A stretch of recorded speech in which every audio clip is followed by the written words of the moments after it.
Hello बच्चों, I hope कि आप सब बच्चों के अपने घरों में स्वस्थ होंगे और मस्त होंगे। तो हमारे चल रहा था कुछ का चक्र कुछ का विभाजन चैप्टर, जो क्लास 11th का था। और पिछले 2 लेक्चर इसके ऑलरेडी हो चुके हैं। आज मैं आगे का आपको टॉपिक कवर कराऊंगी। तो हम पढ़ रहे थे कुछ का चक्र में कुछ का विभाजन में इसका कि एक कोशिका एक मनुष्य में कितने घंटे में विभाजन होने में कितना समय लेती है, यानी कि कितने समय में अपना जीवन चक्र कंप्लीट करती है। तो जैसे मैंने बताया था, मनुष्य में कितना होता है 24 आवर, यानी कि 24 घंटे। तो मैंने समसूत्री विभाजन हमारे चल रहा था मैं समसूत्री विभाजन में हमने पढ़ा था जीवन चक्र की कौन कौन सी अवस्था होती है, G1 S G2। और ये कौन सी अवस्था होती है, ग्रोथ फेज यानी कि इंटरफेस, इसको हमने बोला था।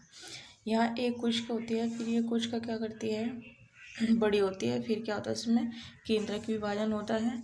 फिर इसमें होता है साइटोकाइनेसिस यानी कि कोशिका विभाजन, एक कोशिका से 2 कोशिका इसमें बनती है। और ये कैसी अवस्था होती है, M अवस्था। तो यहाँ तक हमने पढ़ा था। अब हम पढ़ेंगे इंटरफेस यानी कि अंतरावस्था यानी कि इंटरफेस। इसमें क्या पहला पॉइंट क्या होगा, जीवन अवस्था आएगी, फिर उसके बाद S, फिर उसके बाद G2 इंटरफेस में यानी कि अंतरावस्था में।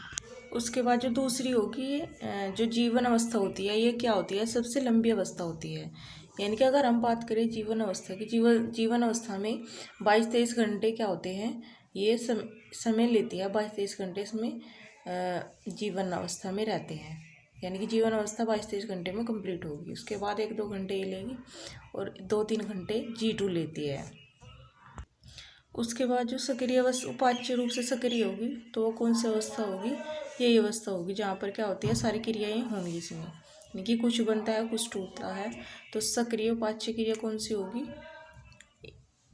सक्रिय उपाच्य रूप से सक्रिय होगी ये इंटरफेस। तो ये थी इंटरफेस यानी कि अंतरावस्था। G1 आएगी जिसमें S आएगी, G2 आएगी। और सबसे लंबी अवस्था क्या होगी, इंटरफेस यानी कि अंतरावस्था होगी। और सक्रिय उपाच्य रूप से सक्रिय कौन सी होती है, अंतरावस्था यानी कि इंटरफेस होती है। क्योंकि इसमें सारी क्रिया क्या होगी, इसमें मेटाबॉलिज्म क्या होगा, बनता है या टूटता है। अब देखते हैं जीवन अवस्था। जीवन अवस्था क्या है, पूर्व DNA संश्लेषी अवस्था, यानी कि DNA जो संश्लेषी अवस्था होगी, यानी कि ऐसा अवस्था बोले जैसे हमने संश्लेषी अवस्था बोला था, तो उससे पहले आएगी जीवन अवस्था। और पश्चात सूत्री अवस्था से क्या आएगी, बाद में आएगी। तो जीवन अवस्था क्या होती है, ये अंतरावस्था की सबसे लंबी अवस्था होती है। जो जीवन अवस्था होती है ये क्या होती है, अंतरावस्था की सबसे लंबी अवस्था होती है। ए पॉइंट और बी पॉइंट इसमें क्या होगा, जो कोशिका द्रव्य होगा, यानी कि कोशिका द्रव्य की जो मात्रा होगी बढ़ेगी। और क्या होंगे, उसमें जितने भी कोशिकांग होंगे उनकी भी मात्रा बढ़ेगी। यानी कि जैसे G1 S G2 में क्या था, एक कोशिका से क्या हुआ था, फिर उसका कोशिका बड़ी थी, फिर उसमें क्या हुआ था, कोशिका की मात्रा बढ़ेगी तो कोशिका का द्रव्य बढ़ेगा और उसके कोशिकांग भी बढ़ेंगे। उसके बाद C क्या होगा, इसमें उपाच्य रूप से सक्रिय अवस्था होगी, क्योंकि जीवन अवस्था क्या होती है, लंबी अवस्था होती है। तो ये क्या होती है, उपाच्य रूप से सक्रिय अवस्था होती है।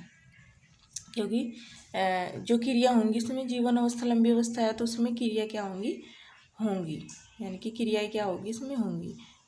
उसके बाद मैंने C पॉइंट हो गया हमारे। और D पॉइंट क्या होगा कि RNA और प्रोटीन का संश्लेषण होगा इसमें। जीवन अवस्था में क्या होगा, RNA और प्रोटीन का क्या होगा, संश्लेषण होगा।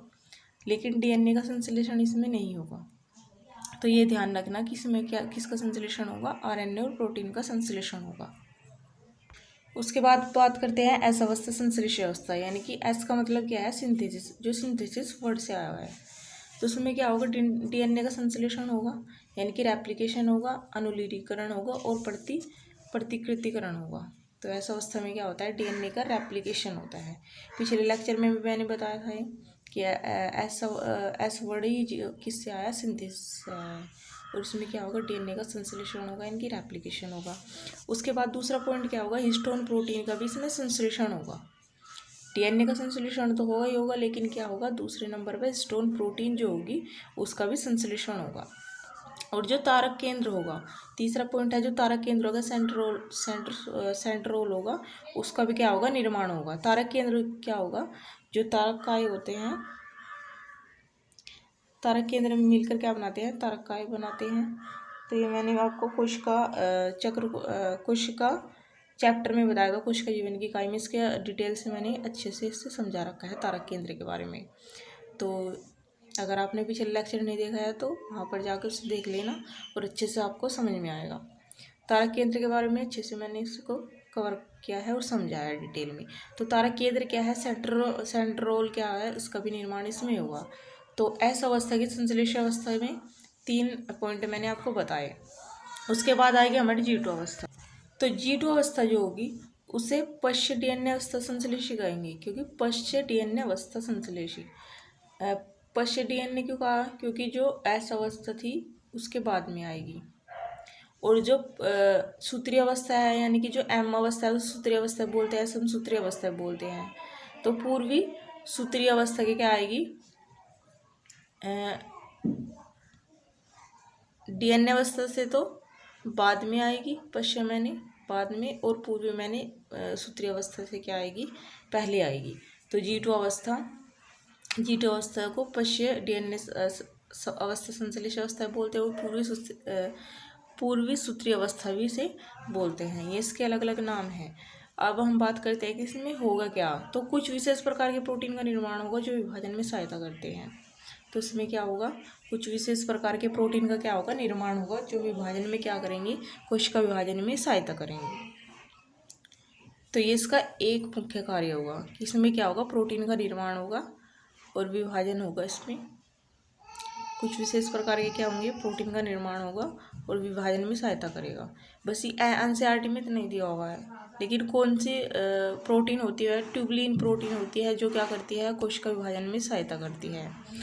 तो NCERT में नहीं दिया है कि कौन सी प्रोटीन है, लेकिन ट्यूबुलिन प्रोटीन होती है जो कोशिका विभाजन में सहायता करती है। तो अब बात करते हैं G0 अवस्था, यानी कि शांत अवस्था। तो ये क्या होती है, जिसे शांत अवस्था बोलते हैं। तो ये क्या करते हैं, कोशिका जिनमें विभाजन करने की क्षमता समाप्त हो जाती है, उस अवस्था में चली जाती है। यानी कि अगर कोई जीवन अवस्था में गई, जीवन अवस्था में गई, तो अगर उसमें कोशिका विभाजन करने की क्षमता नहीं होगी तो वो किस में आएगी, फिर G0 अवस्था में उसे भेजा जाता है। G1 अवस्था में क्या होते हैं, कुछ ऐसे कैरेक्टर होते हैं, यानी कि कुछ ऐसे उसमें वो होते हैं, जीवन अवस्था में कुछ ऐसे डायरेक्टर होते हैं, इनके निर्देशक होते हैं, जो कोशिका को, अगर कोशिका विभाजन करने की क्षमता है तो जीवन फेज में जाते हैं, वरना तो किस में भेज देते हैं, वे G0 अवस्था में चले जाते हैं। तो इनमें कोशिका जिनमें विभाजन करने की क्षमता समाप्त हो जाती है, तो वे किस अवस्था में आते हैं, G0 अवस्था में आती हैं। और कौन सी कोशिका होती हैं जो जिनमें विभाजन नहीं होगा, तो कौन सी होगी, जैसे हृदय कोशिका, तंत्रिका कोशिका, अंडाणु यानी कि RBC। तो यही मैंने यहाँ पर बताया कि जीवन अवस्था से निकलकर G0 अवस्था में चली जाती है। तो यह है G0 अवस्था, शांत अवस्था, जो इम्पोर्टेंट भी है और उसमें कई बार क्वेश्चन पूछा गया है। तो ये हमारा कंप्लीट हो गया जीवन, जिसमें हमने अंतरावस्था देखी, G0 अवस्था देखी, एस अवस्था देखी, जीवन अवस्था देखी और G2 अवस्था हमने इसमें कंप्लीट की। तो आई होप कि बच्चों आपको मेरा लेक्चर अच्छा लगा होगा, तो लाइक करके जाना और चैनल को सब्सक्राइब कर लेना और बेल आइकन को प्रेस कर लेना, ताकि आने वाले नोटिफिकेशन आप तक पहुंचते रहे।